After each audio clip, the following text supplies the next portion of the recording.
Hello' বন্ধুসকল, স্বাগতম জনাইছোঁ মোৰ ইউটিউব চেনেলৰ অন্য এটা ভিডিঅ'লৈ। তো বন্ধুসকল, এই আঁচনিখনৰ এটা গুৰুত্বপূৰ্ণ আপডেট আহিছে যে, আৰু আপডেটটো জনাৰ আগতে যদি চেনেলটোত ফাৰ্ষ্ট টাইম ভিজিট কৰি ভিডিঅ' চাইছে, তেন্তে অনুগ্ৰহ কৰি চেনেলটো ছাবস্ক্ৰাইব কৰি দিয়ে যেন, আৰু লগতে বেল আইকন চুইচটো প্ৰেছ কৰি থ'ব। তেতিয়াহে এনেকুৱা ধৰণৰ ইনফৰমেশ্যন ভিডিঅ'ৰ নটিফিকেশ্যনবিলাক পাই থাকিব আপোনালোকে। এতিয়া আহিছোঁ মূল বিষয়টোলৈ।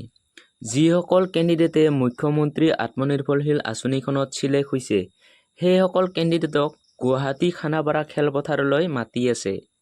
কিন্তু এই কথাটো বহুতে ভুল ইনফৰমেশ্যন বুলি ভাবি আছে।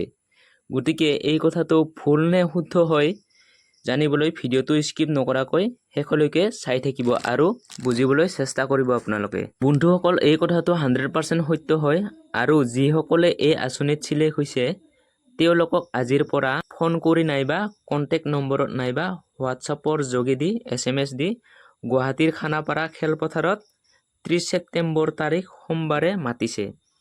আৰু জানিব পৰা মতে গুৱাহাটীৰ খানাপাৰা খেলপথাৰত যোৱাৰ কাৰণে আপোনালোকৰ বাবে বিনামূলীয়াকৈ যাতায়াতৰ ব্যৱস্থা কৰা হৈছে।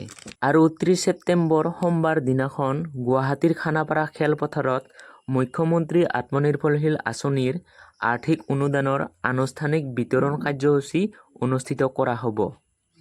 আৰু সেই অনুষ্ঠান কাৰ্যসূচীত আপোনাক ধনাদেশ পত্ৰ প্ৰদান কৰিব পাৰে। ধনাদেশ পত্ৰ মানে কি জানেনে আপোনালোকে? ধনাদেশ পত্ৰ মানে হ'ল বেংকৰ পৰা টকা উলিওৱাৰ বাবে এক নিৰ্দেশ পত্ৰ, অৰ্থাৎ চেক বুলিও ক'ব পাৰি। আৰু এই ধনাদেশ পত্ৰ লোৱাৰ কাৰণে আপোনালোকে কি ডকুমেণ্ট লৈ যাব লাগিব জানেনে আপোনালোকে? ডকুমেণ্ট বুলি ক'লে আপোনালোকে প্ৰথমতে পান কাৰ্ড, ভোটাৰ কাৰ্ড আৰু আধাৰ কাৰ্ড আৰু ড্ৰাইভিং লাইচেন্স অথবা ৰেচন কাৰ্ড নিলেও হ'ব।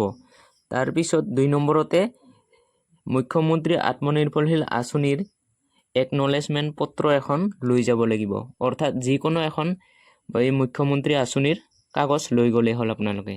আৰু যিসকলক এই কাৰ্যসূচীত মাতিছে সেইসকল কেণ্ডিডেটে যদি এই কাৰ্যসূচীত উপস্থিত নাথাকে বা থাকিব নোৱাৰে, তেওঁলোকে এই 2 লাখ টকা বা 5 লাখ টকা পোৱাৰ পৰা বঞ্চিত হ'ব পাৰে। সেয়েহে আপোনালোকে জৰুৰীভাৱে উপস্থিত থাকিবলৈ চেষ্টা কৰিব। আৰু জানিব পৰা মতে যিসকল কেণ্ডিডেটে চিলেকশ্যন SMS পাইছে কিন্তু তেওঁলোকক এই কাৰ্যসূচীত উপস্থিত থকাৰ কাৰণে ফোন কল কৰি নাইবা SMS-ৰ যোগেদি অৱগত কৰা নাই, তেওঁলোকেও এই কাৰ্যসূচীত অংশগ্ৰহণ কৰিব পাৰিব। আৰু লগতে মই কোৱা ডকুমেণ্টবিলাক লৈ গ'লে হ'ল। বন্ধুসকল, মুখ্যমন্ত্ৰী আত্মনিৰ্ভৰশীল আঁচনিখনৰ আপডেট এইটোৱে আছিল। যদি ভিডিঅ'টো চাই ভাল পালে লাইক, শ্বেয়াৰ, ছাবস্ক্ৰাইব কৰি দিব। তো আজিলৈ বাই বাই। লগতে আৰু ADRE পৰীক্ষা দিয়া পৰীক্ষাৰ্থীলৈ মোৰ ফালৰ পৰা অশেষ শুভেচ্ছা থাকিল।